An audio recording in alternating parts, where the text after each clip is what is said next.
تخريج هذه الدورة، دورة الشهيد كندال، التي تعدادها 107 رفاق في أكاديمية الكومندس بالطبقة، والتي استغرقت وقت 5 شهور.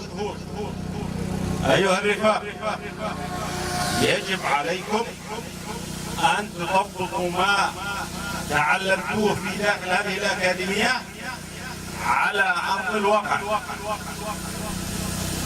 بعد هذه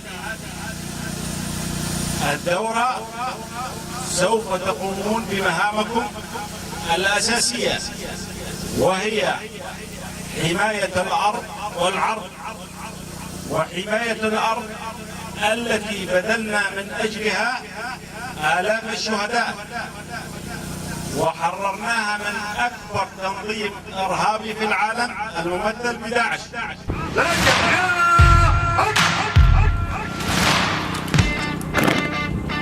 يا